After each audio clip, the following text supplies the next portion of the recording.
आज का session start करते हैं हम लोग। और आज हम लोग मॉडर्न हिस्ट्री पढ़ेंगे, क्योंकि आप लोग को पता है कि मॉडर्न हिस्ट्री आपके एग्ज़ाम के लिए कितना महत्वपूर्ण है। कल भी हमने लाइव क्लास लिया था, लगभग कोर्स तो कंप्लीट है आपके TRE 3.0 वाले। ठीक है, तो आप लोग जो भी लोग TRE 3 में बैठेंगे नेक्स्ट मंथ जो आपका एग्ज़ाम है, या HM वाले भी, तो कोशिश कीजिए कि आप रिवीजन करते रहिए। जितना भी आप पढ़े हैं अब रिवीजन करने का टाइम है, बार बार पढ़िए और थ्योरी विशेष करके पढ़िएगा। ऑब्जेक्टिव पे भरोसा मत कीजिए।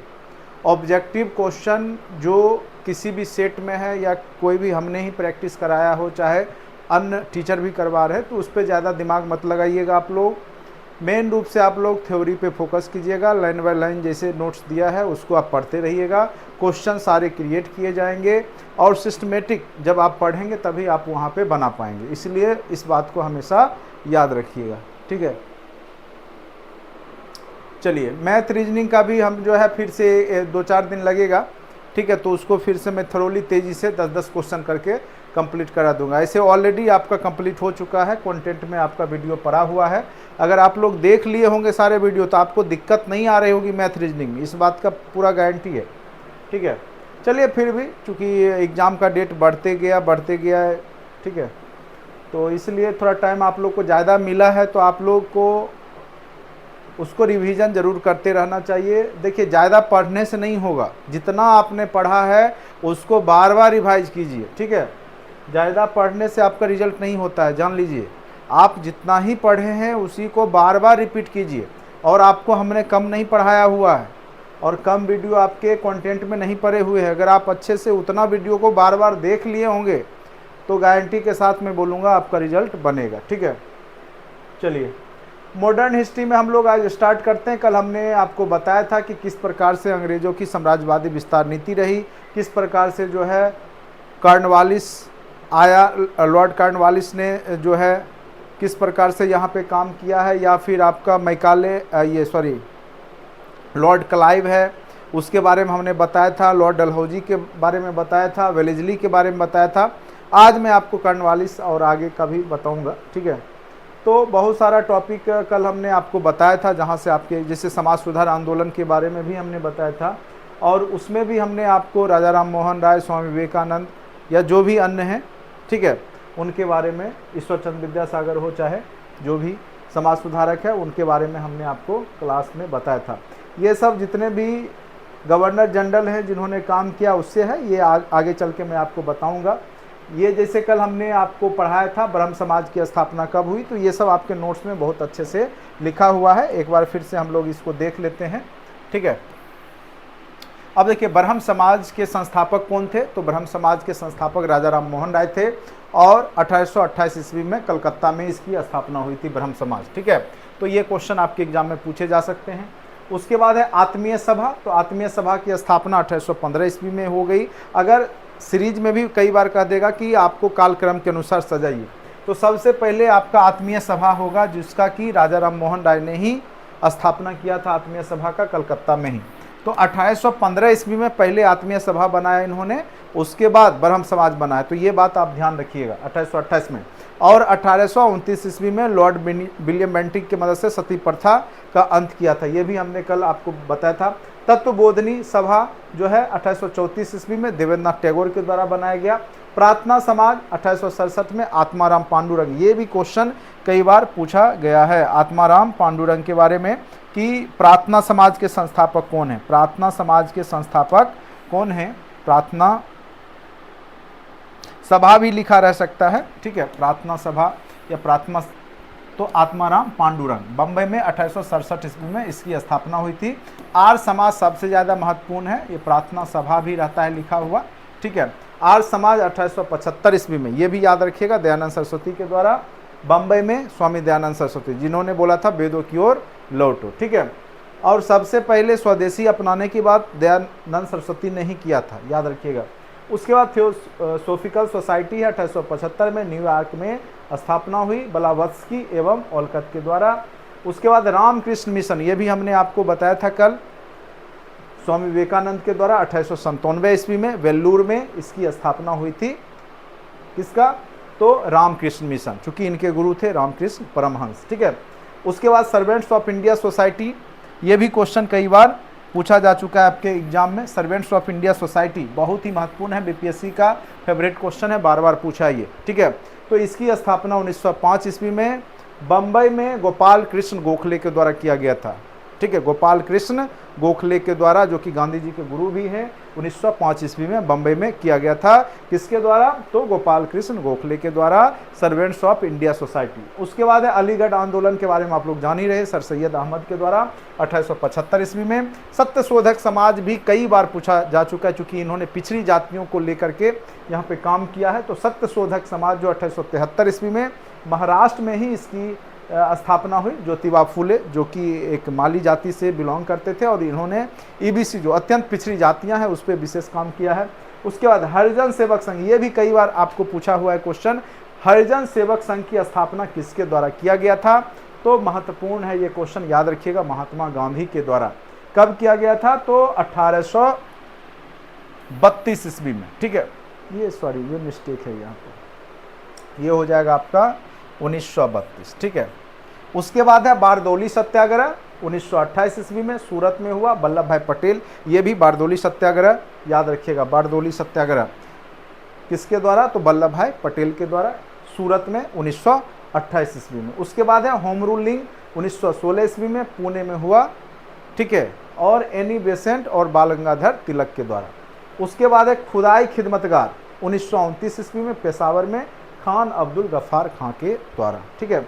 तो ये सब क्वेश्चन आपके एग्जाम में पूछे जा सकते हैं। फॉरवर्ड ब्लॉक याद रखिएगा, सुभाष चंद्र बोस के द्वारा, कलकत्ता में 1939 ईस्वी। ईस्वी से ज़्यादा आपको पूछेगा ये जो संस्था है फॉरवर्ड ब्लॉक किसके द्वारा स्थापित किया गया? तो सुभाष चंद्र बोस के द्वारा। तो ये सब कुछ महत्वपूर्ण है, एक दो क्वेश्चन निश्चित रूप से आपको यहाँ से पूछ ही देगा, ठीक है। एक दो क्वेश्चन आपके एग्जाम में यहाँ से पूछे जाएंगे, ठीक है। तो निश्चित रूप से ये सब आप लोग अच्छे से नोट्स में लिखा हुआ है, उसको देख लीजिएगा। अब आते हैं यहाँ पर, हम आज जो आपको कराने वाले हैं, मेन रूप से मैं आपको आज भारत की आर्थिक जो नीतियाँ रही अंग्रेजों की, भारत में आर्थिक नीतियाँ वो किस प्रकार से शोषणकारी रही, और किस प्रकार से अंग्रेजों ने विभिन्न जमींदारी प्रथा हो, चाहे भूमि अस्थायी बंदोबस्त, रैयतवारी, महालवारी के माध्यम से यहाँ पे शोषण किया है, उसके बारे में। साथ साथ भारतीय जो अर्थव्यवस्था था उसको किस प्रकार से अंग्रेजों ने तहस नहस किया, उसके बारे में भी हम आपको आज क्लास में बताएंगे। अच्छे से आप लोग समझने का प्रयास कीजिएगा, बहुत ही महत्वपूर्ण टॉपिक है।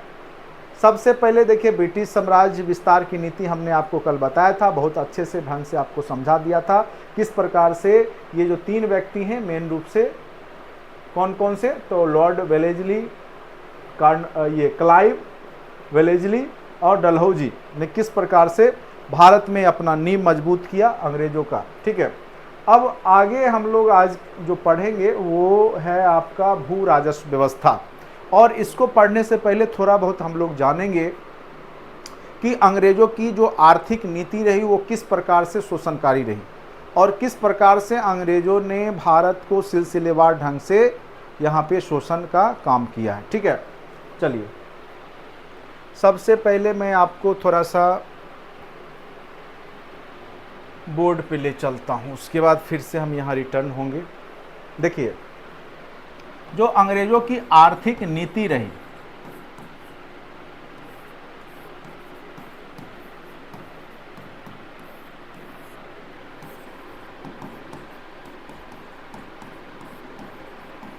वो किस प्रकार से यहाँ पे आर्थिक नीतियाँ रही, तो इसको हम लोग जो है 3 स्टेप में समझेंगे। जब अंग्रेज आए तो किस प्रकार से उन्होंने शोषण किया, तो सबसे पहले उन्होंने जो यहाँ पे नीति अपनाई थी वो था वाणिज्यवाद, जो वाणिज्यिक पूंजीवाद, ठीक है।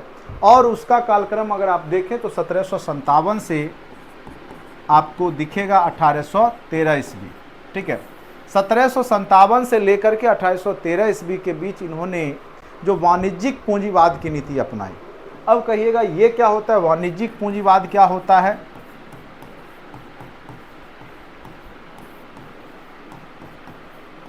वाणिज्यिक पूंजीवाद के अंतर्गत वाणिज्य व्यापार करेंगे। सबसे पहले आपको पता होगा कि 1757 ईस्वी में प्लासी का युद्ध हुआ। अंग्रेज आते हैं व्यापारी के रूप में, व्यापार करने आते हैं, लेकिन धीरे धीरे जब उन्होंने देखा कि यहाँ पे केंद्रीय सत्ता का अभाव है तो वो क्या करते हैं कि भारतीय जो यहाँ का जो शासन है प्रशासन में, उसमें इंटरेस्ट लेने लगते हैं। और 1757 में अपने कूटनीतिक के बदौलत जो है उन्होंने प्लासी के युद्ध को जीता। और प्लासी के युद्ध के बाद फिर आपको पता ही होगा मीर जाफ़र को बनाया, फिर मीर कासिम को बनाया, फिर आगे चल करके आपका बक्सर का युद्ध 1764 ईस्वी में हुआ, और फिर 1765 ईस्वी में क्या हुआ, इलाहाबाद की संधि हुई। ठीक है, तो यहाँ पर जब वो आए तो शुरुआती चरण में जो 1757 से जो चरण है उसमें उन्होंने वाणिज्यिक पूंजीवाद की शुरुआत की। यानी शुरुआत में आए वो यहाँ पे बिजनेस व्यापार कर रहे थे, यहाँ से जो है प्रोडक्ट को ले जाते थे, उच्च दाम पे वहाँ पर बेचते थे। उसके बदले यहाँ के जो मुगल बादशाह थे या बंगाल के नवाब उसको टैक्स ये भरते थे। लेकिन धीरे धीरे क्या होता है कि आगे चल करके 1757 में आपको पता ही है युद्ध हुआ, प्लासी के मैदान में जो है सिराजुद्दौला हार जाते हैं। उसके बाद जो है अंग्रेज अपनी जो नीतियां जो है धीरे धीरे जो है यहाँ पे जो दीवानी व्यवस्था है बिहार बंगाल का वो अपने पास कंट्रोल कर लेता है। दीवानी व्यवस्था यानी दीवानी व्यवस्था के तहत क्या होता है कि सारा जो भी टैक्स होगा, टैक्स वसूली का काम किसके पास चला जाता है, तो अंग्रेजों के पास चला जाता है। और बाकी शासन प्रशासन का काम कौन देख रहा होता है, तो शासन प्रशासन का काम बंगाल के नवाब स्वयं, उनको जिम्मेदारी मिलती है कि आप शासन प्रशासन देखिए, बाकी टैक्स हम देंगे और जो आपको सालाना जो है आपको कुछ फंड दिया जाएगा शासन प्रशासन करने के लिए। ठीक है, तो अंग्रेज जब आए तो शुरुआती दौर में वाणिज्यिक पूंजीवाद अपनाया। वाणिज्य व्यापार के माध्यम से यहाँ से वो कच्चे माल ये प्रोडक्ट खरीद के ले जाते थे और फिर प्रोडक्ट को जो है वहाँ पे उच्च दाम पे बेचते थे। तो शुरुआती चरण में तो वाणिज्यिक पूंजीवाद में तो उतनी स्थिति नहीं खराब हुई, जो आगे चल करके फिर धीरे धीरे जब यहाँ पे जब दीवानी व्यवस्था आ गई अंग्रेज़ों के पास, तो वो पहले क्या था कि शुरुआती चरण में वो वहाँ से जो भी हो, चाहे सोना हो चाहे धन हो, वो लाते थे, हीरे जवाहरात वहाँ से लाते थे शुरुआती चरण में और व्यापार करते थे, यहाँ से प्रोडक्ट ले जाते थे। लेकिन आगे चल करके उन्होंने क्या किया कि भारतीय जो टैक्स जो वसूली करने लगे राजस्व के माध्यम से, दीवानी व्यवस्था के माध्यम से, टैक्स के माध्यम से, उसी पैसा को, ठीक है, उसी पैसा से प्रोडक्ट खरीदते थे। यानी अब वो वहाँ से बाहर यानी ब्रिटेन से अब वो यहाँ पैसा नहीं लाएंगे। पहले क्या है, शुरुआती चरण में ये ब्रिटेन से धन लाते थे, चाहे सोना के रूप में हो चाहे जिस रूप में हो, ठीक है, उसको ला करके प्रोडक्ट को ले जाते थे। लेकिन अब क्या होगा, टैक्स के पैसों से जो ये आम जनता पे टैक्स लेंगे, कर लेंगे, उसके माध्यम से जो इनकम जनरेट होगा, ज़्यादा से ज़्यादा ये चाहेंगे इनकम जनरेट हो, और उसी पैसे से ये प्रोडक्ट खरीद करके कहाँ भेजेंगे, तो ब्रिटेन भेजेंगे। ठीक है, तो ये चरण में इन्होंने यही काम किया कि टैक्स के पैसों से प्रोडक्ट खरीदते थे, कच्चे माल को खरीद करके ये बना हुआ जो तैयार माल था उसको खरीद करके ये बेचते थे। लेकिन वो भारतीयों के टैक्स का ही पैसा होता था। तो पहला चरण में इस माध्यम से उन्होंने शोषण किया। तो ये याद रखिएगा, कई बार पूछेगा कि वाणिज्यिक पूंजीवाद का चरण कब से कब तक रहा, तो याद रखिएगा 1757 से 1813 के बीच में। ठीक है, दूसरा चरण देखिए क्या होगा। दूसरा चरण जो आएगा,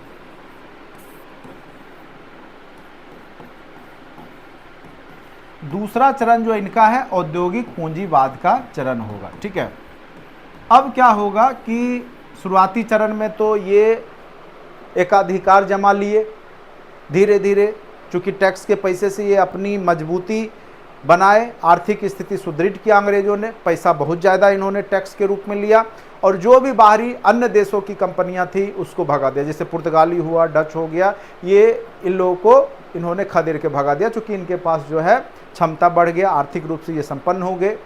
ठीक है, तो अब इन्होंने क्या किया, औद्योगिक पूंजीवादी की चरण अपनाया 1813 से 1858 में। चूँकि आपको पता होगा कि ब्रिटेन में औद्योगिक क्रांति हो चुकी थी, 18वीं सदी में ही ब्रिटेन में औद्योगिक क्रांति हो गई। जब औद्योगिक क्रांति हो गई ब्रिटेन में, तो वहाँ पे बहुत ज़्यादा प्रोडक्ट बनने लगा, तो उसको बहुत सारी कंपनियां आ गई। ईस्ट इंडिया कंपनी के अलावे भी बहुत सारी कंपनियां थी जो कि वहाँ पे ब्रिटेन में सामान तैयार करती थी। तो वहाँ पे 1813 ईस्वी में एक चार्टर एक्ट पास किया गया ब्रिटेन में, और फिर उसके तहत वहाँ की कोई भी कंपनियां आकर के भारत में व्यापार कर सकती थी। केवल चीन और चाय के व्यापार को ईस्ट इंडिया कंपनी को छोड़ दिया गया, बाद बाकी कोई भी कंपनी कोई भी व्यापार यहाँ पे कर सकती थी। ठीक है, तो सभी प्रकार की कंपनियां अब यहाँ पे आने लगी, और उनका मेन उद्देश्य क्या था कि बाजार के रूप में भारत को रखना। यानी अब ये क्या करेंगे कि ज़्यादा से ज़्यादा क्या करेंगे कि कच्चे माल की आपूर्ति भारत से करेंगे, और जो प्रोडक्ट होगा, जो तैयार माल होगा, उसके बाजार के रूप में ये लोग भारत को देखेंगे, और भारत का यहाँ पर भी आर्थिक शोषण होना शुरू होगा। क्योंकि ये जो है, एक तो इसके बीच में आप पढ़ेंगे कि उधर जो है भूमि अस्थायी बंदोबस्त आ गया, जमींदारी प्रथा आ गया, रैयतवारी प्रथा आ गया, उसके माध्यम से किसानों का शोषण शुरू कर दिया इन्होंने शोषण करना शुरू कर दिया। और साथ साथ जो वाणिज्यिक खेती थी उसको भी इन्होंने स्टार्ट करवा दिया। वाणिज्यिक खेती में जैसे नील की खेती हो गई, जैसे कपास की खेती हो गई, जो उनको वहाँ कंपनी चलाने के लिए, उद्योग धंधा चलाने के लिए जो मटेरियल चाहिए, वो यहाँ पर इन्होंने किसानों के माध्यम से खेती करवाना शुरू कर दिया। ठीक है, और जब खेती हुआ, वाणिज्यिक खेती यहाँ पे भारत में होना शुरू हुआ, तो अब अंग्रेजों को यहाँ से कच्चा माल सस्ते दाम पे, औने पौने, आधा तो टैक्स में ही ले लेते थे, 1/4 से आधा तक ले लिए, जो बाकी बचा, ठीक है, उसको औने पौने दाम पे उन्होंने खरीद के वहाँ पे भेजना शुरू किया, और फिर वही प्रोडक्ट वहाँ बना करके उद्योग में भारत में बेचना शुरू कर दिया। तो यानी इस चरण में भी, औद्योगिक पूंजीवाद में भी, इन्होंने क्या किया, भारत का अच्छे से शोषण किया। और यहाँ का जो भी उद्योग धंधा था, जितने भी उद्योग धंधे थे, यहाँ पे कुटीर उद्योग था, हस्त उद्योग था, ठीक है, हस्त कला उद्योग, जो भी हाथों से बने हुए प्रोडक्ट, तो उसको इन्होंने यहाँ पे समाप्त कर दिया पूरे अच्छे तरीक़ा से। यानी भारत का बाजार जो है वो पूर्ण रूप से ब्रिटेन पे डिपेंडेंट हो गया, वहाँ से प्रोडक्ट तैयार आता था, ये केवल कच्चे माल के सप्लायर के रूप में भारत का यूज कर रहे थे। तो ये भी चरण में पूरा अच्छे से उन्होंने शोषण किया। तीसरा है कि उन्होंने जो नेक्स्ट जो चरण लाया, उसमें ये निवेश करने लगे। ठीक है, यहाँ पर उन्होंने क्या किया कि जो तीसरा चरण था 1858 के बाद से लेकर के देश की आज़ादी तक का चरण, उसमें इन्होंने क्या किया कि निवेश करना शुरू कर दिया। ठीक है, तो तीसरा चरण आपका 1858 के बाद का चरण है, जिसको कि हम लोग कह सकते हैं यहाँ पर वित्तीय पूंजीवाद का चरण। क्या कह सकते हैं? वित्तीय पूंजीवाद का चरण। और वित्तीय पूंजीवाद, क्योंकि अब इन लोगों के पास क्या हो गया, पूंजी हो गया। अब ये लोग क्या है कि कंपनी में या बेचना नहीं, अब ये क्या करेंगे, निवेश करेंगे, अपने पूंजी से ही पूंजी कमाने का प्रयास करेंगे। रेलवे, बैंकिंग, ये सब की स्थापना करवाएंगे, उसके बदलत और उसके बदले इनको वहाँ पे जो है अच्छा खासा जो है ब्याज दर मिलता था, 5% ब्याज दर इनको दिया जाता था। ठीक है, तो ये लोग चूंकि अब पूंजीपति हो चुके थे, तो इन्होंने अब यहाँ के रेलवे में, यहाँ के संसाधन में या यहाँ के उद्योग धंधा में इन्होंने पैसा लगाना शुरू किया, और फिर वित्तीय पूंजीवाद के माध्यम से आपके देश की आज़ादी तक ये शोषण करते रहे। ठीक है, तो ये आपका जो है 1858 से लेकर के आज़ादी के पूर्व तक, आप 1947 तक कह सकते हैं, वित्तीय पूंजीवाद का चरण है। रेलवे का विकास होगा, तार या संचार साधन, तो उसमें ये लोग यहाँ पे निवेश करते हैं, वहाँ के पूंजीपति वर्ग के लोग, और उससे ज़्यादा से ज़्यादा मुनाफा कमाने का प्रयास करते हैं। और इस प्रकार से 3 चरण में उन्होंने भारत का अच्छे से आर्थिक दोहन किया, जिस पर कि दादा भाई नौरोजी ने poverty and un British rule India में 1867 में भी लिखा।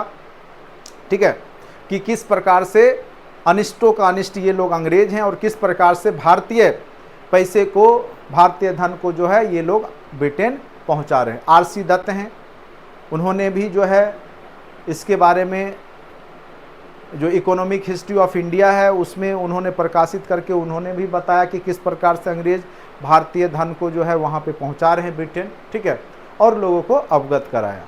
अब इसी चरण में जो आप लोग पढ़ते हैं भूमि अस्थायी बंदोबस्त। ठीक है, चूँकि अंग्रेजों के पास शुरुआती चरण में एक ही साधन था, वो था टैक्स। और टैक्स वो किससे लेते, क्योंकि उन्होंने फर्स्ट चरण में तो उद्योग धंधा नष्ट कर दिया। आपका जो पहला चरण था वाणिज्यिक पूंजीवाद के चरण में, ठीक है, और दूसरे चरण में औद्योगिक पूंजीवाद में उन्होंने यहाँ के उद्योग धंधे नष्ट कर दिए। तो यहाँ के जो उद्योग धंधे करने वाले जो लोग थे वो किधर बढ़े, तो खेती करने लगे, कृषि की तरफ बढ़े, किसानी करने लगे, खेती करने लगे। अब जब खेती करने लगे तो उधर भी अब पहुँच गया टैक्स वसूली करने के लिए। तो भूमि अस्थायी बंदोबस्त हो, रैयतवारी प्रथा हो, बहालवारी प्रथा हो, ये तीनों जो पद्धतियाँ थी टैक्स, जमीन का जो टैक्स लेने का, ये अंग्रेजों के द्वारा शुरुआत हुआ। वहाँ से भी क्वेश्चन आपके एग्जाम में पूछे जाते हैं, ठीक है। चलिए उसको भी हम लोग देखते हैं। अब देखिए यहाँ पे हम लोग पढ़ेंगे सबसे पहले, यहाँ से निश्चित रूप से आपके एग्जाम में क्वेश्चन पूछा जाएगा। अच्छे से समझने का प्रयास कीजिएगा आप लोग, ठीक है। हम कोशिश कर रहे हैं कि आपको बैकग्राउंड से समझाएं, जिससे कि आपको कहीं कोई तरह का दिक्कत नहीं हो। लास्ट में हम लोग ऑब्जेक्टिव सेशन भी छोटा सा 10-15 क्वेश्चन का करेंगे, जिससे आपके पास कॉन्सेप्ट हो जाएगा, ठीक है। तो देखिए भू राजस्व, भू मतलब भूमि, राजस्व मतलब टैक्स। जो भूमि के बदले अंग्रेज लोग टैक्स ले रहे थे यहाँ के किसानों से, उसी व्यवस्था को हम लोग कहेंगे भू राजस्व व्यवस्था, ठीक है। तो ब्रिटिश शासन के दौरान भू राजस्व व्यवस्था ही अंग्रेजों की आर्थिक आमदनी का प्रमुख क्या था, स्रोत था। अंग्रेज कहाँ से कमा रहे थे, तो अंग्रेज जो थे भूमि अस्थायी बंदोबस्त के माध्यम से शुरुआती दौर में तो उन्होंने जमींदारों को दे करके वसूली करने का प्रयास किया। लेकिन फिर जमींदार, जब उनको लगा कि जमींदार लोग ज़्यादा कमा लेते हैं और हमें नहीं देते, तो उन्होंने तरह तरह की पद्धतियाँ अपनाई हैं, ठीक है। शुरुआती दौर में, उससे भी पहले, अगर जमींदारों से पहले भी ये लोग टेंडर देते थे, ठेकेदारी देते थे कि ये एरिया आपको 1 साल के लिए दे दिए, इसके बदले आप हमको टैक्स दीजिए, ठीक है। तो वहाँ पर भी ये नहीं चल पाया, तो आगे चल करके विभिन्न तरह की जो है ये कह सकते हैं बंदोबस्त की व्यवस्था अंग्रेजों के द्वारा की गई, जो कि आपके एग्जाम में पूछा जाता है। ब्रिटिश शासन के दौरान भू राजस्व व्यवस्था ही अंग्रेजों के आर्थिक आमदनी का प्रमुख स्रोत था। इस उद्देश्य की पूर्ति हेतु अंग्रेजों ने भारत के विभिन्न क्षेत्रीयता एवं विभिन्नताओं के आधार पर विभिन्न भागों में बांटा। वो भी यहाँ पे रिसर्च कर रहे हैं कि किससे ज़्यादा से ज़्यादा उनको इनकम हो। एक तरफ जमींदार भी अपना जो है दिमाग लगा करके, जैसे अंग्रेज, कभी जमींदार लोग कभी नहीं चाहते थे कि भारत से अंग्रेज जाए, चूँकि उनको जितना इनकम अंग्रेजों के माध्यम से हो रहा था, यानी जब इनको काम मिला टैक्स वसूली का, भूमि का टैक्स, तो वो ज़रूरत से ज़्यादा, ठीक है, खुद भी रखते थे और अंग्रेजों को उतना नहीं देते थे जितना अंग्रेजों को मिलना चाहिए। इसी कारण से तरह तरह के वो लागू कर रहा है अंग्रेज, ठीक है। इस बात को भी समझिएगा। बंदोबस्त व्यवस्था है एक प्रकार से कि किस प्रकार से लोगों से टैक्स, किसानों से टैक्स अंग्रेजों तक पहुँचे और ज़्यादा से ज़्यादा उन तक टैक्स पहुँचे, इसलिए उन्होंने कई तरह के पद्धतियाँ कह सकते हैं उन्होंने लगाया। सबसे पहला है कि अस्थाई बंदोबस्त, जो कि सबसे पहले इन्होंने कॉर्नवालिस के द्वारा शुरुआत किया गया था 1793 ईस्वी में, अस्थाई बंदोबस्त, ठीक है। अस्थाई बंदोबस्त इसीलिए चूंकि पहले जब ठेकेदारी पे जब टैक्स वसूली का काम दिया गया ठेकेदारों को, तो क्या होता था कि कभी खेती नहीं हुई तो वहाँ पे टैक्स नहीं हो पाता था, कम टैक्स होता था, ठीक है। कभी ज़्यादा तो होता नहीं था, चूँकि बीच में बिचौलिए थे, ठेकेदार थे, तो वो ज़्यादा से ज़्यादा अपना इनकम चाहते थे। तो अंग्रेज़ों को उससे लगता था कि हानि हो रहा है, कि हमको जो प्रॉपर टैक्स मिलना चाहिए वो नहीं मिल रहा है। तो उन्होंने ठेकेदारी देना बंद कर दिया और उन्होंने क्या किया कि जो बिहार बंगाल, चूँकि सबसे पहले तो दीवानी व्यवस्था बिहार बंगाल उड़ीसा पे ही लगा। आज बिहार बंगाल गरीब क्यों है, इसके पीछे भी रीजन है सबसे ज़्यादा कि यहीं पे सबसे ज़्यादा, सबसे पहले अंग्रेज लोग ने टैक्स लेना शुरू किया और सबसे पहले यहीं से कह सकते हैं कि किसानों की स्थिति और उद्योग धंधा का पतन हुआ। नहीं तो अगर आप देखें अंग्रेज आने से पहले बंगाल, बिहार एक कह सकते हैं कि बेहतर स्थिति में था। और आप पढ़ें प्राचीन समय में भी बिहार बंगाल कितना आगे है, ठीक है। अस्थाई बंदोबस्त जमींदारी प्रथा में 19% भूभाग को रखा गया था। और कौन कौन से भाग थे, तो याद रखिएगा, सबसे पहले अंग्रेज कहाँ आए, तो बंगाल के तरफ से शासन शुरुआत होता है, ठीक है। तो यहाँ पे बिहार, बंगाल, उड़ीसा और पूर्वी उत्तर प्रदेश जैसे वाराणसी है, तो वो सब के एरिया तक की जो व्यवस्था थी वहाँ पे अस्थाई बंदोबस्त, यानी अस्थाई कर दिया गया कि इतना टैक्स आपको देना ही है, चाहे आपकी खेती हो चाहे नहीं हो। आपका फसल खराब हो जाए चाहे अच्छा हो, आपको इतना फिक्स कर दिया अंग्रेजों ने जमींदारों को कि आपको इतना टैक्स आपको देना पड़ेगा। ठीक है, अब जमींदार उसके बदले किसानों को जिस प्रकार से टैक्स ले, जबरदस्ती ले, ज़्यादा ले, कम ले, उसका काम। ठीक है, लेकिन यहाँ पे अस्थाई बंदोबस्त से अंग्रेजों ने शुरुआत क्या किया, अस्थाई मतलब एक अस्थाई टैक्स, यानी घटे नहीं, एकदम अस्थाई रहे, तो उसकी शुरुआत होती है। इस व्यवस्था की शुरुआत 1793 ईस्वी में तत्कालीन गवर्नर जनरल लॉर्ड कॉर्नवालिस के द्वारा किया गया। थोड़ा आपको नहीं दिख रहा होगा, थोड़ा वाइट स्क्रीन है इसलिए थोड़ा सा कम आप लोग को दिखाई दे रहा होगा। क्या सबके जगह वीडियो ठीक नहीं चल रहा है कि किन्हीं किन्हीं? देखिए, आपका सबसे ज़्यादा है कि नेटवर्क इशू होगा तब भी आपका वीडियो नहीं चलेगा। जब आपका नेटवर्क इशू होगा तब भी वीडियो सही नहीं चलेगा। ठीक है, यहाँ से ठीक ही चल रहा है, यहाँ से कोई गड़बड़ी नहीं है। हो सकता है आपके पास जो इंटरनेट कनेक्शन है वो टेबल होगा वहाँ पे।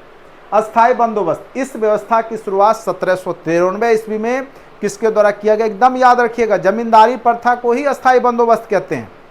और इसकी शुरुआत 1793 ईस्वी में, सबसे पहले अगर पूछेगा तो यहाँ से क्वेश्चन निश्चित रूप से पूछता है, लॉर्ड कॉर्नवालिस वाला। ठीक है, 1793 ईस्वी में इन्होंने पूर्वी भारत जैसे बंगाल हो गया, बिहार हो गया, उड़ीसा हो गया और उत्तर प्रदेश का जो वाराणसी वाला एरिया है और उत्तरी कर्नाटक में इस व्यवस्था को लागू किया गया। तो कहाँ कहाँ याद रखिएगा, बिहार, बंगाल, उड़ीसा, वाराणसी और उत्तरी कर्नाटक, यहाँ पे ये व्यवस्था थी। यानी पूरे भारत की भूमि का 19% जो भाग था वो था आपका जमींदारी व्यवस्था, यानी भूमि अस्थाई बंदोबस्त। कितना? तो 19%। सबसे ज्यादा जो लागू हुआ था 51% क्षेत्रों पे, वो था आपका रैयतवारी प्रथा। रैयत मतलब किसान, डायरेक्ट किसानों से लिया जाता था, बिचौलियों को बीच में खत्म कर दिया गया, यानी जमींदार वहां पे नहीं रहता है, जो बीच वाला पार्ट। और तीसरा व्यवस्था आता है आपका महालवारी प्रथा। ठीक है, महालवारी प्रथा के तहत जो है आपका 30% जो है जमीनें कुल भारत का महालवारी व्यवस्था के तहत दिया गया। ठीक है, तो यहाँ पर आप समझ गए होंगे कि जो अस्थाई बंदोबस्त है कहाँ लागू किया गया, बिहार, बंगाल, उड़ीसा, उत्तरी कर्नाटक और वाराणसी। ठीक है, यह व्यवस्था ब्रिटिश भारत के 19% क्षेत्रों पे लागू हुआ। ये आपका थोड़ा सा ग्राफ बना दिए आपको, 51% रैयतवारी, 19% आपका जमींदारी अस्थाई बंदोबस्त और 30% आपका महालवारी। सबसे कम जमींदारी ही था और सबसे ज़्यादा आपका रैयतवारी था। चूँकि रैयतवारी में सबसे ज़्यादा अंग्रेज़ों को फ़ायदा था और सबसे ज़्यादा अगर देखा जाए तो किसानों को यहीं पे हानि हुआ। बिचौलिए तो ख़त्म हो गए, लेकिन अंग्रेज़ों के जो वसूली करने वाले जो अधिकारी थे ना, वो बहुत ज़्यादा यहाँ पे उन्होंने शोषण करना शुरू कर दिया। और सबसे बड़ी बात है कि अगर टैक्स नहीं देते थे डायरेक्ट, वो ज़मीनें जो है अंग्रेज का मतलब वो दूसरे को दे देता था, तो किसानों से ज़मीन यहाँ छीन जाता था। लेकिन यहाँ ज़मींदार था तो वो आगे पीछे, चूँकि वो गांव से जुड़ा हुआ रहता था, एक क्षेत्र से जुड़ा रहता था, तो वो टैक्स ज़रूर लेता था, लेकिन इतना भी नहीं था कि ज़मीनें हड़प लेता था। ठीक है, तो ये रैयतवारी ज़्यादा नुकसानदेह हो गया था। और महालवारी में एक गांव का मुखिया होता था जो कि टैक्स देता था। तो इसमें फ़ायदा ये होता था, अगर किसी किसान का खेती नहीं होता, चूँकि सामूहिक कृषि व्यवस्था यहाँ पे है, तो अगर किसी का खेती में उपज कम हुआ या उस वर्ष वो टैक्स नहीं दे पाया, तो जो ये महाल जो हुआ करते थे मुखिया, वो किसी अन्य माध्यम से भी टैक्स दे करके उसकी ज़मीनें बचा लेते थे, अगले बार उससे ज़्यादा टैक्स ले लेते होंगे। तो ये व्यवस्था उतनी खतरनाक नहीं थी जितना रैयतवारी थी। ठीक है, चलिए, तो यहाँ पे अस्थाई बंदोबस्त, राजस्व दर क्या था? 89%, यानी 10/11 भाग अंग्रेज को देना पड़ता था जमींदारों, पहले वो जितना भी दे। चूँकि कितना अनाज हो रहा है, कहाँ की ज़मीनें कितनी उपजाऊ है नहीं है, इसकी जानकारी सही से अंग्रेज़ों को भी नहीं थी। ठीक है, तो यहाँ पे अंग्रेज़ों के माध्यम से 10/11 भाग, यानी टोटल जितना भी अनाज होता है उसका 10/11 भाग जो है, जो टैक्स का है, वो अंग्रेज़ों को देना होता था। और 1/11 भाग, ठीक है, 1/11 भाग जमींदारों को वसूली करने के एवज में दिया जाता था। तो ये भी कई बार पूछेगा कि जमींदारी प्रथा के तहत कितना जमींदारों को मिलता था, तो 1/11 भाग। और अंग्रेजों को कितना मिलता था, जो जमींदार वसूली करते थे, तो जितना वसूली के उसका 10/11 भाग। जैसे 110 रुपया हुआ ना, तो 100 रुपया रखेगा कौन, अंग्रेज, और 10 रुपया किसको देगा, तो जमींदार को। लेकिन जमींदार इतने बेवकूफ़ नहीं थे, ठीक है, उसको बताएंगे तब ना हमने कितना वसूली किया, अपना उसको जोड़ जाड़ के अपना दे दिया, तब ना अंग्रेजों को भी नुकसान हो रहा था, तो उसने तरह तरह की जो है व्यवस्थाएं यहाँ पे शुरुआत की। स्वामित्व, जमींदार को भूमि का मालिक तो माना गया, पर वह भूस्वामी तभी तक था जब तक वह कर समय पे अदायगी करता था। आपको पता होगा कि वीर कुंवर सिंह की भी जमीनें नीलाम कर दी गई थी, जमींदार थे, क्यों, चूंकि सूर्यास्त का कानून था, उसके तहत अगर जिस डेट में टैक्स देना है उस शाम तक अगर कोई जमींदार टैक्स नहीं पहुंचाए तो उसकी ज़मीनें भी नीलाम हो जाती थी, दूसरे साहूकार या ठेकेदार या जो भी है उसके जो क्षेत्र है उसको वो कब्जा कर लेते थे, वो अंग्रेजों को टैक्स दे करके, ठीक है। तो ये नीति जो है सूर्यास्त का कानून था, वो भी जमींदारों पे लागू हुआ कि अगर जमींदार टैक्स नहीं दिया उस तिथि को, तो उसके शाम के बाद वो ज़मीनें नीलाम कर दी जाती थी, और वो फिर उसमें पूंजीपति वर्ग के लोग या साहूकार हो, सेठ हो, वो अपना खरीद लेते थे। तो मैक्सिमम सेठ लोग जाके वो वहाँ पे साहूकार कह सकते हैं, साहूकार सेठ लोग जमींदारी प्रथा में एंट्री करने लगे। एक अलग वर्ग जो है सामंती पहले था, अब एक अलग वर्ग जो साहूकार है, सेठ है, जो पैसा दे करके वो पूरा एरिया ले लेता था। चलिए, उसके जमींदारों से अपेक्षा की गई कि वो काश्तकारों को पट्टा जारी करेंगे, पर अनेक जमींदारों ने पट्टा जारी नहीं किए क्योंकि इस पर कोई सरकार नियंत्रण नहीं था, ठीक है। प्रभाव क्या हुआ, भूमि अस्थायी बंदोबस्त का राजस्व के अस्थायी स्रोत की स्थापना हुई। राजस्व है उसका अब एक फिक्स अमाउंट जो है अब अंग्रेजों के पास जाने लगा। वसूली में बचत जमींदारों के रूप में एक अस्थायी सामाजिक आधार, एक उसको क्या हो गया, एक मित्र मिल गया अंग्रेजों को एक दूसरे उपनिवेश में, यानी भारत उसके लिए तो एक नया एक अलग उपनिवेश था, तो वहाँ पर एक उसको मित्र मिल गया जो कि अब उसको वसूली करके दे रहा था, ठीक है। अंग्रेज भारत से जाए ये कभी जमींदार नहीं चाहते थे, और 1857 की क्रांति में अगर अंग्रेज टिक पाए भारत में तो वहाँ पे जमींदारों के माध्यम से ही जमींदारों ने इनको पूरा मदद किया, ठीक है, और भारत से जाने नहीं देखा। अभी रुक, अभी थोड़ा और मजबूत कर हम लोग। चलिए, सामाजिक आधार वाले समर्थक वर्ग की प्राप्ति हुई, जो कि एक शक्तिशाली वर्ग है, सामंती वर्ग है, वो एक सहायक वर्ग के रूप में अंग्रेजों का यहाँ पे भारत में मिल गया उसको। जमींदारी से लाभ तो हुआ, पर संपत्ति अधिनियम 1793, सूर्यास्त कानून 1794 आदि द्वारा जमींदारी अधिकारों पर कई प्रतिबंध लगे। अंग्रेज भी समझ रहा था कि जमींदार बहुत ज़्यादा टैक्स किसानों से ले रहे हैं, लेकिन हमें नहीं दे रहे हैं, इसलिए उन्होंने जमींदारों को भी कंट्रोल करने के लिए तरह तरह के सूर्यास्त का कानून हो, चाहे आपका यहाँ पे संपत्ति अधिनियम हो 1793, ये सब लगा करके जमींदारों को भी कंट्रोल करने का प्रयास किया। इस बंदोबस्त के लागू होने से कानूनी विवादों की प्रकृति में बढ़ोतरी देखी गई, जिसका कारण था अनेक मध्यस्थ विवादित भूमि, ठीक है। चलिए, अब आते हैं रैयतवारी बंदोबस्त पे। यहां से भी क्वेश्चन आपके एग्जाम में पूछे जाते हैं, ठीक है। क्या सभी लोग का वीडियो चल रहा है अच्छे से देख पा रहे हैं? देखिए, ये सब चीज़ आपको हमने पहले भी पढ़ाया है, बस रिवीजन करवा रहा हूँ। आप लोग रिवीजन करते रहिए, वीडियो ऑलरेडी कंटेंट में पड़े रहते हैं, आप लोग उसको देखते रहिए, ठीक है। केवल लाइव से वही चीज़ मैं बार बार पढ़ाऊँगा, वही कहानी, ठीक है। तो आप लोग क्या कीजिए कि जो ऑलरेडी वीडियो है उसको भी देखा कीजिए, और जहाँ तक प्रयास होता है मैं अब जो भी टाइम बचे हैं आपको, ठीक है, वो कराने का प्रयास करता हूँ, फिर से एक बार रिवीजन करा दूँ। इस बंदोबस्त के तहत बिचौलियों को समाप्त कर सीधे रैयतवारी, रैयत मतलब होता है किसान, अब डायरेक्ट रैयतवारी में क्या होगा, किसानों से टैक्स कौन वसूली करेंगे, तो अंग्रेज करेंगे। सर्वप्रथम 1792 ईस्वी में क्या है, कर्नल रीड ने, क्या नाम है याद रखिएगा, क्या नाम है अंग्रेज अधिकारी का, ठीक है, कर्नल रीड, याद रखिएगा। कर्नल रीड ने इसको तमिलनाडु का जो 12 महल जिला है वहां पे लागू किया था रैयतवारी को, ठीक है, प्रयोग किया था। आगे चल करके 1820 ईस्वी में मुनरो ने मद्रास, जो कि मद्रास का गवर्नर था, उसने इसको मद्रास प्रेसिडेंसी में लागू किया।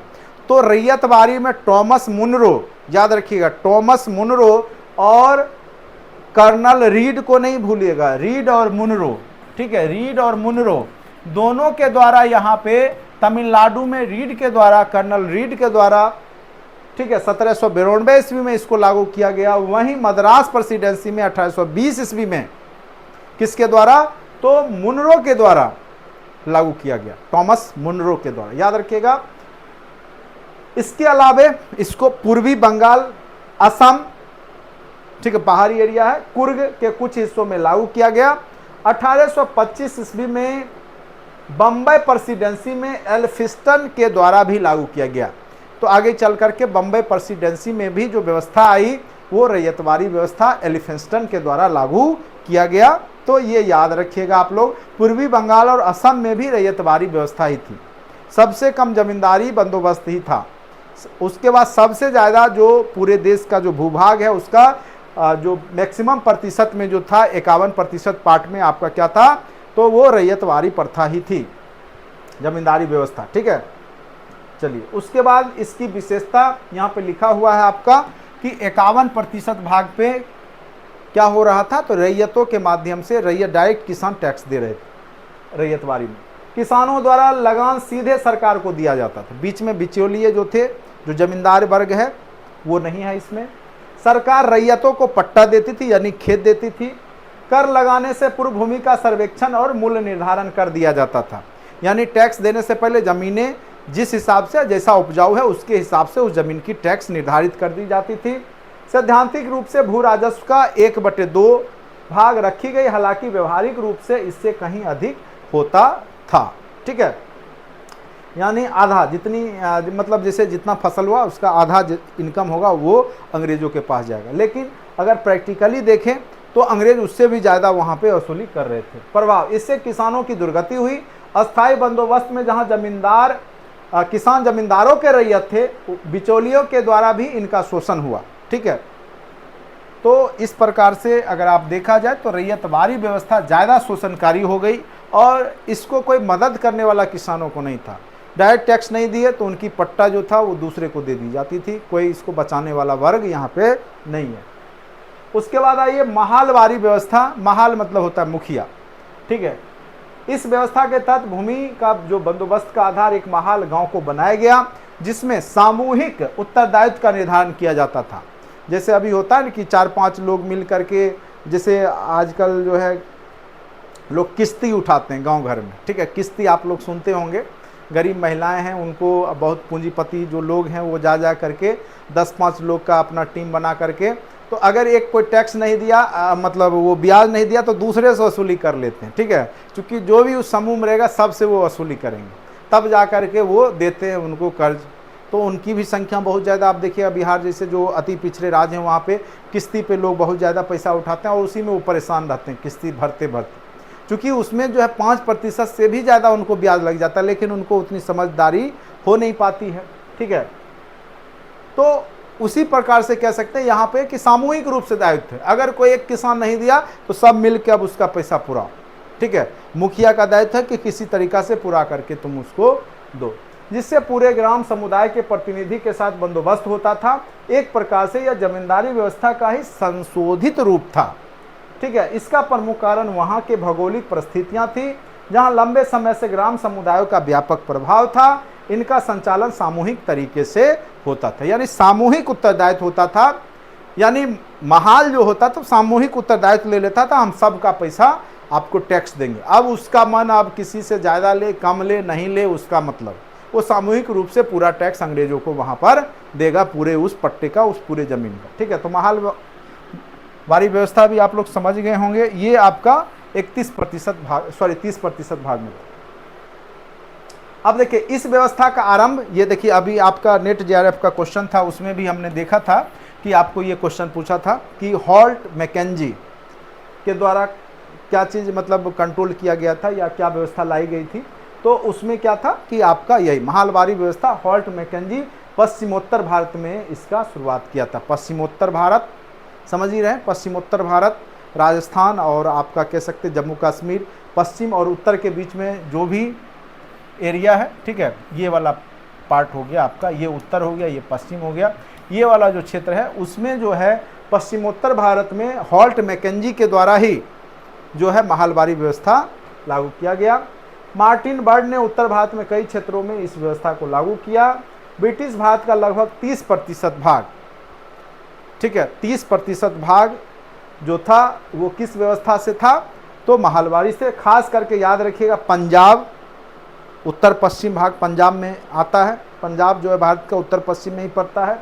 मध्य प्रांत जो मध्य प्रदेश है, पश्चिमी यूपी नोएडा वोएडा का एरिया, दक्कन यानी दक्षिण भारत के कुछ जिले इसमें थे महलवारी में, ठीक है।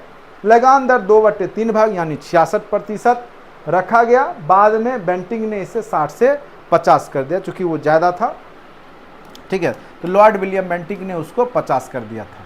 प्रभाव कंपनी को तो इससे लाभ हुआ, पर साथ ही कई क्षेत्रों में महाल के प्रतिनिधि शक्तिशाली होने से क्षेत्रीय विद्रोहों को भी बल मिला। महाल बहुत ज़्यादा शोषण करने लगे, उससे भी जो क्षेत्रीय विद्रोह है अंग्रेजों के प्रति भी बढ़ा। इस प्रकार हम पाते हैं कि अंग्रेजों ने विभिन्न भू राजस्व नीतियों के माध्यम से भारतीय किसानों का आर्थिक दोहन किया, जिससे कि किसानों की स्थिति दयनीय हो गई और अंग्रेजों का विरोध करने लगे। और आगे चल करके कई किसान आंदोलन भी आपको यहाँ पर देखने को भारत में मिलता है। तो इस प्रकार से अंग्रेजों की आर्थिक नीति हमने आपको बताया। सबसे पहला चरण वाणिज्यिक पूंजीवाद का, कब से कब तक, तो 1757 के बाद से शुरू कीजिए और 1813 तक ले लीजिए उसको। फिर 1813 के बाद औद्योगिक पूंजीवाद का चरण चला, उसके माध्यम से तब जब किसान लोग उद्योग धंधा छोड़ के, कुटीर उद्योग छोड़ के किसान की तरफ गए, तो वहाँ भूमि अस्थायी बंदोबस्त के माध्यम से कई तरह के टैक्स लिए गए, ठीक है। फिर आपका जो है 1858 से लेके 1947 तक जो निवेश करके यहाँ पे जो है पूंजी से ब्याज के माध्यम से अंग्रेज कमाने का प्रयास किया, ठीक है। तो इस प्रकार से अंग्रेजों की आर्थिक नीति रही, भू राजस्व व्यवस्था रहा। यहाँ से आपके कई क्वेश्चन आपके एग्जाम में पूछे जा सकते हैं और पूछे ही गए हैं बार बार। बीपीएससी का ये सब तो टॉपिक हिस्ट्री मैक्सिमम क्वेश्चन तो आप देखेंगे बीपीएससी में इतिहास में हिस्ट्री से खूब क्वेश्चन पूछे जाते हैं, तो निश्चित रूप से जो है आपके एग्जाम में पूछे जा सकते हैं। अब आपका काम है आप इसका जवाब दीजिए। चलिए पहला क्वेश्चन का जवाब तेजी से आप लोग दीजिए।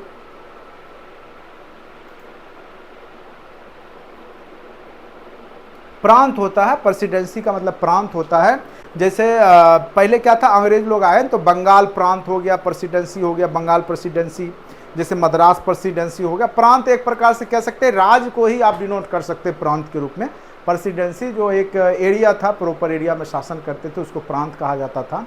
प्रांतपति, प्रांत एक प्रकार के कह सकते हैं स्टेट। तो पहले उतने स्टेट होते नहीं थे ना, अभी आपके पास जितना राज्य है उतना शुरुआती दौर में नहीं था, तो कम स्टेट होते थे। एक जैसे पूरा यूपी का एरिया है आपका, ठीक है, पूरा बिहार बंगाल का एरिया एक अलग था।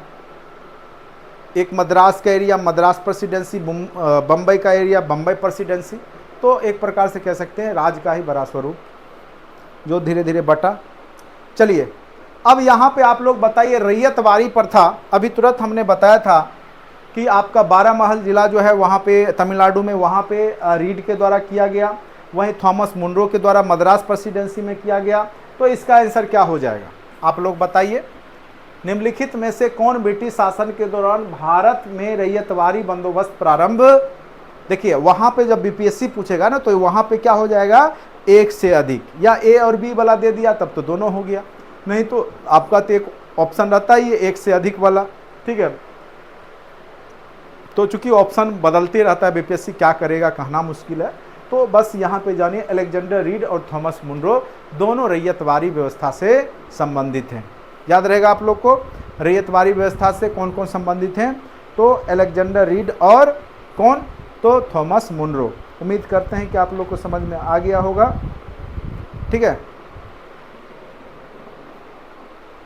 बी क्यों मार रहे हैं भाई, विनीता कुमारी आप बी क्यों मार रहे हैं, इसका आंसर थॉमस मुनरो भी था, अलेक्जेंडर रीड भी था। तमिलनाडु का 12 महल जिला अभी बताए ना शुरुआत में। चलिए नेक्स्ट क्वेश्चन आप लोग बताइए। ज़्यादा क्वेश्चन नहीं दूंगा, बस 10 क्वेश्चन करवा देता हूं, बस आप लोग का क्लियर हो जाएगा।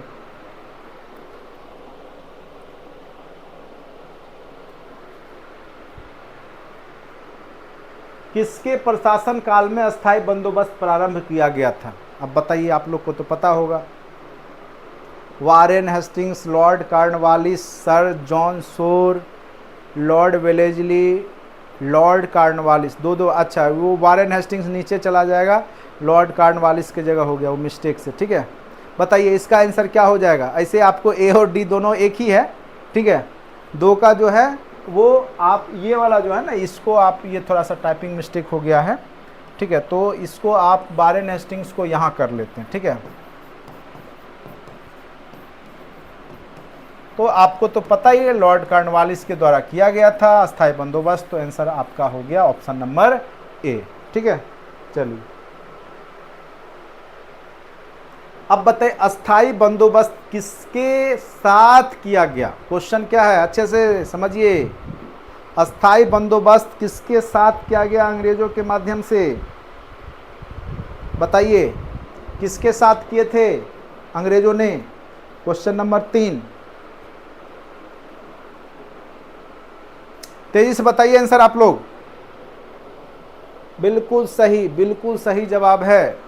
जमींदारों के साथ हुआ था, किसानों के साथ रैयतवारी, गांव के मुखिया के साथ महालवारी, और अस्थाई बंदोबस्त जमींदारों के साथ अंग्रेजों का जो है यहाँ पे बंदोबस्त था।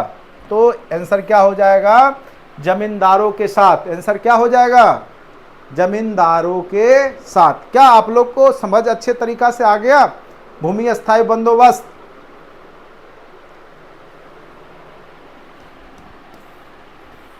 चलिए लॉर्ड कॉर्नवालिस का अस्थाई बंदोबस्त कब लागू किया गया, अभी तुरंत हमने थ्योरी में बताया था। कब किया गया लागू कॉर्नवालिस के द्वारा अस्थाई बंदोबस्त। लॉर्ड कॉर्नवालिस के द्वारा कब किया गया बताइए।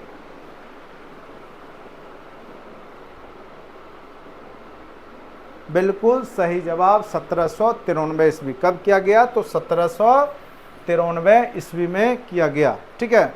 जो लोग TRE 4.0 से जुड़ना चाहते हैं या BPSC प्रशासनिक सेवा से जुड़ना चाहते हैं वो जुड़ सकते हैं। अब कम टाइम बचा है प्री के लिए, फिर उसके बाद आपका मेंस होता है, ठीक है। तो पहले तो अभी आप लोग प्री पे फोकस कीजिए। जस्ट जैसे आप लोग यहाँ पढ़ रहे हैं TRE के एग्ज़ाम के लिए, सेम सिलेबस प्रशासनिक सेवा का भी है, कोई अलग सिलेबस नहीं है, कोई चेंजिंग नहीं होता। हिस्ट्री, ज्योग्राफी, पॉलिटी, इकोनॉमिक्स, कोई सब्जेक्ट में कोई चेंजिंग नहीं है। बस अंतर यही है कि यहाँ आपको 2 सब्जेक्ट आगे चल के बट जाता है सोशल साइंस में, वहाँ आपको सभी सब्जेक्ट पढ़ के जाने होते, साथ साथ साइंस भी बेहतर थी। बाकी लगभग 90% सिलेबस दोनों का सेम ही है, ठीक है। तो जो लोग टीचर का एग्ज़ाम दे रहे हैं वो आगे चल के प्रशासनिक सेवा की भी तैयारी करते रहिएगा, क्योंकि इसमें आपको टीचर के जॉब में टाइम मिलेगा तो आप पढ़ सकते, पढ़ाई से जुड़े हुए कर सकते हैं। सर टॉमस मुनरो के भू राजस्व बंदोबस्त से संबंधित है किस, अभी तुरंत बताया। टॉमस मुनरो और कर्नल रीड किससे, बताइए। अभी तुरंत हमने बताया किससे संबंधित है, बताइए। चलिए ऑप्शन बताइए, 5 का आंसर क्या हो जाएगा। चलिए अस्थाई बंदोबस्त, 5 का बी, बिल्कुल सही, 5 का बी। चलिए रैयतवारी बंदोबस्त। चलिए आप लोग को अब सब समझ में आ चुका है। मद्रास के रैयतवारी बंदोबस्त से कौन संबंधित था। मद्रास में प्रॉपर रैयतवारी किसके द्वारा शुरुआत किया गया, अभी तुरंत हमने चर्चा किया। किसके द्वारा किया गया बताइए, टॉमस मुनरो, ठीक है। अंग्रेजों ने रैयतवारी बंदोबस्त कहाँ लागू की, सबसे ज़्यादा प्रतिशत भाग आपका रैयतवारी का जो है कहाँ कहाँ लागू किया बताइए। मद्रास प्रेसिडेंसी, बम्बई प्रेसिडेंसी, मद्रास और बम्बई प्रेसिडेंसी, बंगाल प्रेसिडेंसी, बताइए इसका जवाब क्या हो जाएगा। मद्रास प्रेसिडेंसी, बम्बई प्रेसिडेंसी या दोनों।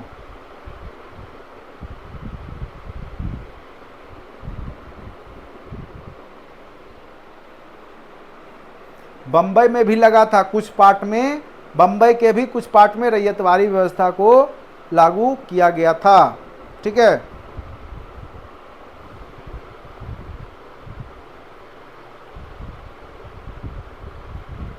मद्रास और बम्बई प्रेसिडेंसी दोनों हो जाएगा इसका आंसर। मद्रास और बम्बई प्रेसिडेंसी दोनों हो जाएगा। बम्बई के भी कुछ पार्ट में ये व्यवस्था लागू की गई थी। और मद्रास में तो किया ही गया था। ठीक है, तो मद्रास और बम्बई प्रेसिडेंसी दोनों इसका आंसर हो जाएगा। अंग्रेजों के शासनकाल में भारत के आर्थिक दोहन के सिद्धांत को किसने प्रतिपादित किया?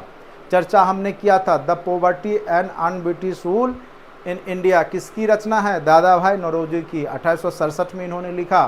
साथ ही आरसी दत्त को भी नहीं भूलिएगा। ठीक है, उन्होंने भी इंडियन इकोनॉमी हिस्ट्री लिखा। सबसे पहला भारतीय आर्थिक इतिहास को लिखने वाले व्यक्ति हैं आरसी दत्त, तो उनके बारे में भी याद रखिएगा। और ये तो ऐसे आपको पता ही है, आर्थिक दोहन के सिद्धांत को किसने प्रतिपादित किया था? तो दादा भाई नौरोजी। किसने सिद्धांत को प्रतिपादित किया था? तो poverty and un-British rule in India में दादा भाई नौरोजी ने। ये क्वेश्चन आपको बीपीएससी पूछ भी चुका है। ठीक है, तो इस प्रकार से आपको हमने अंग्रेजों की आर्थिक नीतियां और भू राजस्व व्यवस्था, जमींदारी प्रथा, ठीक है, जो भी है उसको हमने अच्छे से आपको समझाने का प्रयास किया। बाकी उम्मीद करते हैं आप लोग को समझ में आया होगा। अगर आपको क्लास अच्छा लगता है तो चैनल को ज़रूर लाइक कर दीजिए, सब्सक्राइब कर लीजिए। ठीक है, आने वाले समय में आपको बहुत सारा वीडियो यहाँ पे आपको दिखाई देगा।